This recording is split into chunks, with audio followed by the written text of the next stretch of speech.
Welcome to the Deep Dive podcast channel. Okay, let's dive in.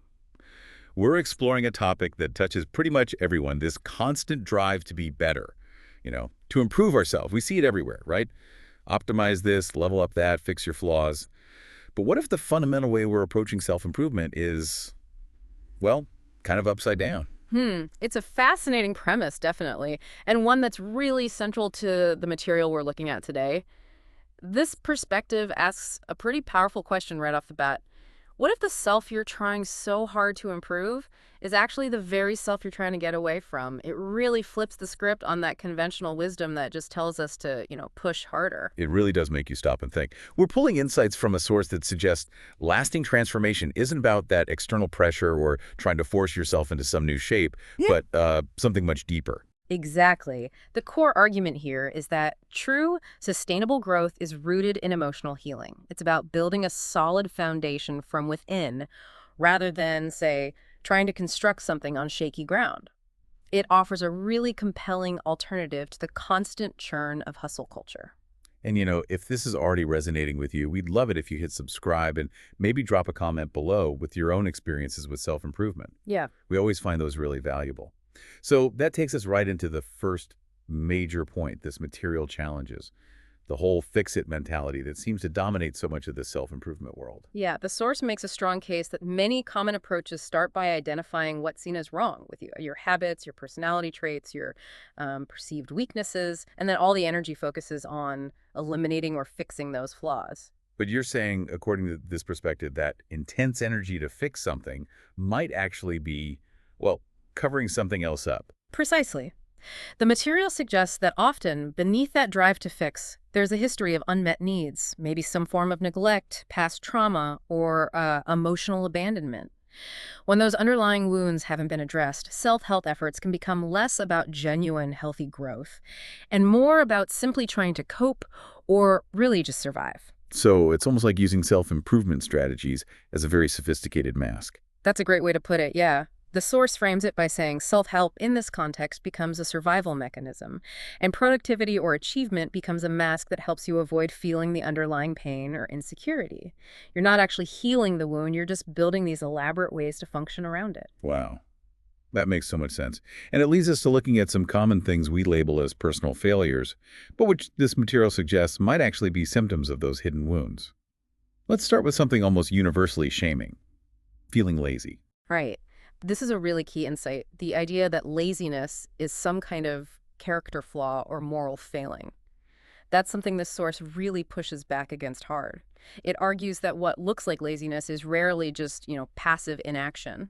Okay, so what else could it be then, if it's not just laziness? Well, it's often a signal from your nervous system. It could be the freeze response, like a state of overwhelm where your system just shuts down to protect itself. Or it might be a really deep-seated fear of failure, perhaps conditioned by past experiences where trying and not succeeding perfectly led to shame or criticism. Or, very commonly, it's just emotional exhaustion. Yeah. You're simply depleted from constantly prioritizing external demands over your own inner needs. That leads to a state the source describes as like emotional fatigue or even self-abandonment. So that feeling of not being able to get started or just wanting to shut down, Yeah. it's not necessarily you being inherently flawed, but maybe your system saying, I'm not safe, or I just don't have the capacity right now. Exactly. And the powerful reframing here is you're not lazy, you're likely overwhelmed, dysregulated, or emotionally fatigued. Just understanding that difference is the first step away from that self-criticism and towards finding a different path. It transforms a perceived flaw into a signal that needs, well, attention and care. And the flip side of that coin then, hyperproductivity. We celebrate the grinder, the workaholic, but this material suggests that intense striving can also be driven by these deeper wounds. Absolutely. That constant need to achieve, to stay busy, to always be improving, it isn't always pure, healthy ambition. Not at all. It can be a deeply ingrained coping mechanism. Think about childhood conditioning, maybe things like, if I achieve enough, maybe then I'll be safe or worthy of love, or if I just stay busy enough, I won't have time to feel this discomfort inside. So achievement becomes a way to earn safety or just avoid feeling the pain. Yes, it can actually be the nervous system stuck in a subtle form of fight or flight. You're constantly running towards some external marker of success or validation, trying to escape an internal feeling of inadequacy or perceived danger. It's often driven by fear, not necessarily authentic desire or joy. And speaking of internal feelings, Mm. that persistent inner critic, that voice telling us we're not good enough. This source suggests that voice often isn't originally ours, is it? That's right. That critical voice often begins as an internalization of external messages, maybe from critical parents, teachers, or even just broader cultural messages that tied your worth to your performance or how you look. It's an echo, really, of past experiences where you learned that being less than perfect meant you were unacceptable or maybe even unsafe. And the material doesn't say to just fight that voice or try to silence it, does it? That seems to be the common advice. No, and this is where it gets really interesting. It reframes the inner critic not as an enemy to be vanquished, but often as a kind of misguided protector. It developed this harsh voice to try and keep you safe, maybe by pointing out perceived flaws before others could, anticipating rejection or failure. So the path isn't domination, it's dialogue. You need to understand why it's trying to protect you, and maybe help it find new, kinder ways to keep you safe.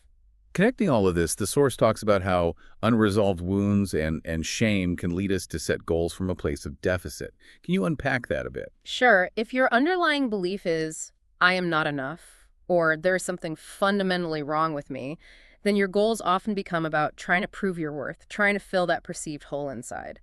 You're coming from a place of lack, basically, rather than building from a place of inherent value. And this inevitably ties your efforts to self-punishment, because every perceived setback just confirms that original negative belief. It doesn't foster self-love or acceptance. Right. And this leads to those really frustrating shame loops the source describes. Absolutely. You see the pattern. Set an unrealistic goal driven by that need to prove yourself. Inevitably fall short because the goal is maybe disconnected from your capacity or driven by fear. Then you self-berate with that inner critic. See, I told you you couldn't do it. Feel overwhelmed or shamed. Retreat from the goal or the effort entirely. And then eventually you repeat the whole cycle. The source calls this retraumatization on repeat because you're essentially reliving that original feeling of not being enough. That's not growth. It's just reinforcing the wound over and over. Okay, this brings us back to the nervous system Right. and something called implicit memory. How does that explain why trying to change feels so hard sometimes, like your body itself is resisting? Yeah, so your body and nervous system hold on to the emotional echoes of past experiences, especially ones that felt overwhelming or unsafe. This is implicit memory. It's not a conscious story you tell yourself necessarily, but a felt sense in your body.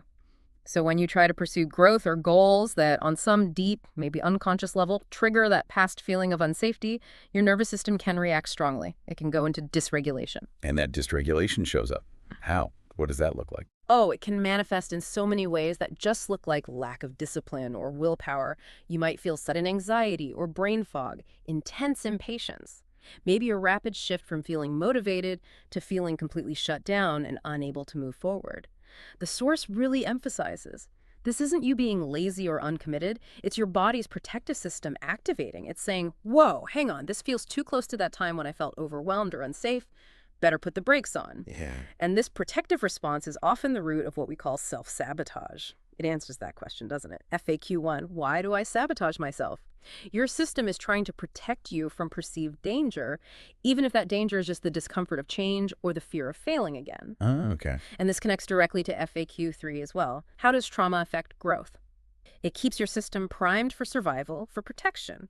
So the expansive work of genuine growth can feel inherently risky until a sense of internal safety is reestablished.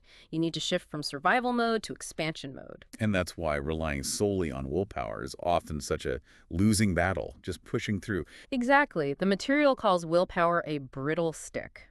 It's a short-term burst of energy, right? Based on force or discipline. But if your underlying system feels unsafe or is dysregulated, trying to power through with willpower alone is like trying to, I don't know, hold back a flood with a twig. It's just not going to work long term. Real, sustainable change requires something different. It needs the body to feel safe, the mind to have clarity, and the inner world to feel supported. Willpower just bypasses all of that. It's not a healing approach, it's just temporary force. Okay, so if traditional self-improvement, with its focus on fixing and willpower, often falls short because of these deeper dynamics, what does this source suggest emotional healing actually looks like? How's it different? It's described quite beautifully, I think, as a quiet process of re-meeting yourself. It's not about fixing something broken, fundamentally, but about coming home to parts of yourself that were perhaps ignored or wounded or pushed away. The shift is from performance and control, trying to manage your internal world through sheer effort, to presence and acceptance, learning to relate to your inner experience with care and curiosity. So it's really about building a relationship with yourself, a kinder one. Fundamentally, yes, and self-compassion is absolutely core to that. The source contrasts self-fixation, that intense drive to control or eliminate unwanted feelings or parts of yourself, with self-compassion, which is about relating to your inner world with kindness, understanding, and acceptance, especially when you're struggling or perceive you failed. The material even cites research like Dr. Kristen Neff's work, showing that self-compassion is actually significantly more effective at fostering motivation, resilience, and positive behavior change than self-criticism is. That sounds so counterintuitive to the whole beating myself up helps me do better idea that so many of us grew up with, doesn't it? It really is. But the mechanism, according to this perspective, is quite clear. When you're self-critical, it triggers that threat response in your nervous system. It literally shuts down your capacity for learning and growth. But when you approach yourself with compassion, you activate the soothing system, which creates an internal sense of safety. And from that place of safety, you can actually learn from mistakes, try again, build resilience, rather than just shutting down to avoid the pain of judgment. Hmm. And a big part of this healing process, according to the source, involves reconnecting with what's sometimes called the inner child. Tell me more about that. Yes, this is another crucial piece. Many of the core beliefs and protective patterns that hold us back as adults originate from experiences in childhood where we might have felt afraid or unseen, unheard, unworthy. Healing involves gently turning towards that younger part of yourself, the part that still holds those original feelings, and asking questions like, what did you really need back then that you didn't get? What message did you long to hear? And perhaps most importantly, can I, as the adult you are now, become the safe, consistent, caring presence that you needed back then? So you're essentially providing that missed safety and validation for yourself internally. Exactly. This inner child work, viewed through this lens, isn't about dwelling endlessly in the past. It's about bringing healing to the past experiences that are still impacting you now. It's about restoring that fundamental sense of internal safety, which is just essential for healthy adult growth. In this kind of healing, it's not just an intellectual exercise, Yeah. right? The source really emphasizes that it happens through experience. That's a critical distinction, yeah. You can understand why you feel a certain way forever, intellectually, but real change comes from new emotional and physical experiences. It's the experience of feeling seen and accepted without judgment, maybe in a safe relationship with a therapist or a friend. It's the experience of feeling safe in your own body, perhaps through practices that regulate your nervous system. It's the experience of receiving connection and care when a part of you expected rejection or criticism. The source highlights the vital role of safe relationships, and what's called co-regulation healing often happens in connection with others, not just in isolation. Okay, let's bring in the brain science here. How does all this creating internal safety, regulating the nervous system, actually enable change from a neurological perspective? What's Right. happening upstairs? Well, the source explains that when your nervous system is stuck in a state of dysregulation, fight, flight, or freeze, your body is basically prioritizing survival above all else. Resources get pulled away from the higher brain functions. But as you engage in emotional healing and learn to regulate your system, you create that internal safety, and your brain regains full access to the prefrontal cortex. And that's the part responsible for things like Executive functions. That's your capacity for conscious planning, setting realistic goals, making flexible choices, impulse control, and crucially, intentional emotional regulation. So this perspective frames emotional healing and nervous system regulation not as some side project next to self-improvement, but as the essential groundwork, the foundation. You really can't consistently access those higher level functions needed for sustained growth if your system is constantly operating from a place of perceived threat. it's like trying to build a skyscraper during an earthquake, right? It's just not stable. So getting regulated is what allows you to even start making conscious, sustainable changes. It comes first. Precisely. It shifts your system from survival mode to a state where expansion and growth actually become possible and, importantly, feel safe. And this connects directly to the idea of identity-based change, which the source contrasts really effectively with just outcome-based hustle. It's about shifting who you are. We could maybe touch on FAQ 5 here. What is identity-based growth? Yeah, please do. So you focus on who you are becoming, not just the external result. Yes, exactly. Instead of just, I need to lose 20 pounds, the shift is towards, I am becoming someone who honors and cares for their body. Or instead of, I need to stop procrastinating, it's more like, I'm learning to show up for myself with kindness, even when it's hard. This perspective is powerful because, as the source explains, you're rewiring your brain by aligning your actions with this evolving identity. It's powered by that internal sense of safety and worthiness you cultivate through healing, rather than being driven by shame or external pressure. That makes sense. And it's also why, as this material touches upon, self-help methods focus only on behavior change or mindset shifts without addressing the underlying emotional roots and nervous system state often don't last. That links to FAQ4. Can self-help work without healing? This perspective would suggest, well, maybe for surface stuff. Self-help might offer useful coping strategies or short-term behavioral changes, sure. But without addressing the root emotional wounds and nervous system dysregulation, it's unlikely to lead to deep, sustainable transformation because the underlying foundation just isn't stable. You need the foundation of safety. Right. You need that foundation for the new identity to feel true and sustainable. So how do you even start this process of healing? That's FAQ 6, right? How to start healing. The source suggests beginning with small, manageable steps, things like cultivating self-compassion, seeking out safe connections, even just one person, experimenting gently with nervous system regulation tools, and then maybe exploring deeper work like inner child connection or considering professional support when you feel ready and able. It's a process, not an overnight fix. Okay, so given all of this, what are some practical ways someone listening can start building this foundation of safety and engage in this more emotionally rooted kind of growth, according to the source? Yeah, the tools offered really focus on creating that internal environment where growth feels safe and sustainable. Moving away from that harsh fix-it energy towards more curiosity and self-care. Nervous system regulation practices are highlighted as absolutely fundamental. And that brings us back to FAQ 2. What is regulation and why does it matter? Right. Let's define that clearly. Regulation is essentially the process of helping your body shift out of those survival states, fight, flight, or freeze, and back into a more balanced, calm, socially engaged state. The state where your prefrontal cortex, your thinking brain, is actually online and you have access to intentional action rather than just reacting automatically. It matters because, as we've discussed, you can't build sustainable growth from a state of chronic threat or shutdown. Safety enables growth. Okay, so what are some specific regulation tools mentioned? The source mentions simple yet really effective techniques. Things like grounding, using your senses with maybe the 5-4-3-2-1 exercise to bring yourself into the present moment when you feel scattered or anxious. Stimulating the vagus nerve, which helps calm the system through things like deep, slow exhales or even humming or singing.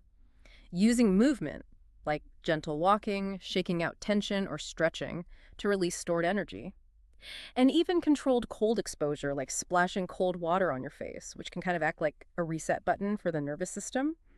And the goal of these isn't just temporary calm, though that's nice too. It's about teaching your system over time that it can feel safe and regulated. This practice builds your capacity to stay present and make conscious choices, even when things feel uncomfortable. Right, creating that internal safety first. Then the source talks about emotional inquiry. What does that involve? Yeah, this is about turning that gentle curiosity inward. Yeah. Instead of judging or trying to push away difficult feelings or thoughts, you approach them with open-ended questions. The source suggests specific questions like, what am I actually feeling in my body right now? When I hear that critical voice, is it truly my voice, or does it sound like someone else from my past? And if you're connecting with that younger part, what does that inner child part of me need to hear or feel right now? The key is approaching these questions with genuine curiosity, not trying to analyze or correct yourself, just to understand. Listening instead of fixing. Exactly. And finally, creating that safe internal environment in your daily life. This involves shifting your whole approach to goals and self-care. Setting gentle, achievable goals rather than these huge, overwhelming ones that set you up for failure. Celebrating small steps and wins along the way to build positive reinforcement, instead of only focusing on what you haven't done yet. Incorporating flexible routines and rituals that actually nourish you, rather than rigid schedules that just feel like more external demands. And crucially, honoring your body's need for rest without guilt. Viewing rest as a vital part of building capacity, not some kind of luxury or laziness. The source's message here is so clear and compelling. Safety creates sustainability. That really is a radical shift from the push through the pain, no excuses messaging we often hear, isn't it? It is, absolutely. But it's a shift towards building a foundation that can actually hold the weight of long-term, meaningful change. It's not about being weak. It's about being wise about how our human systems actually work. And sometimes navigating these deeper wounds really does require more support. The source talks about when seeking professional help becomes important, right? Yes, and it frames seeking therapy not as a sign of failure or weakness at all, but as an act of courage and wisdom. If you find yourself consistently stuck in these difficult patterns, feeling overwhelmed much of the time, dealing with significant past trauma, or experiencing persistent anxiety or depression that interferes with your life, those are strong signals that navigating this territory with a trained professional could be incredibly beneficial. And it mentions specific types of therapy that are particularly helpful for this kind of root-level healing, not just talk therapy. Yes. It highlights modalities that specifically work with the nervous system and the body's stored trauma responses healing from the inside out, addressing the root causes, not just the symptoms. It lists approaches like somatic experiencing, internal family systems, or IFS, EMDR, eye movement desensitization and reprocessing, and attachment-based therapy. These therapies are really designed to address that implicit memory and the physiological responses tied to past wounds. They help re-regulate the nervous system and integrate different parts of the self, which is exactly the kind of foundational work this material advocates for. It connects back to that idea that self-help alone might not be enough if these deeper things are going on. Precisely. Professional support can be essential for tackling those deeper layers that self-help often can't reach on its own. It provides that safe container and skilled guidance needed for profound healing. Okay, so bringing it all together, the core takeaway from this deep dive into the source material seems to be something like, your healing is your self-improvement. They aren't separate things. That's the powerful summary, I think. The material suggests you don't need to become a fundamentally different person to grow. You need to offer kindness, safety, and understanding to the person you already are, especially the parts that are hurting or afraid or feel not good enough. True self-improvement, from this perspective, is the gentle unfolding that happens naturally when you create an internal environment safe enough for you to simply be present with yourself and integrate those fragmented or wounded parts. It really reframes growth away from a painful grind toward something much more, well, gentle and sustainable, more human, maybe. It shifts the fundamental question from how can I force myself to be better to something like what does my system need to feel safe enough to heal and grow? It's a profound shift. So, as we wrap up this deep dive, here's maybe a thought to carry with you based on all the ideas we've explored today. If your biggest goals for growth and change feel like a constant, draining uphill battle requiring endless willpower and always leaving you feeling depleted, could the most effective path forward actually be less about pushing harder against yourself and more about gently, consistently building a deeper sense of safety and acceptance within yourself?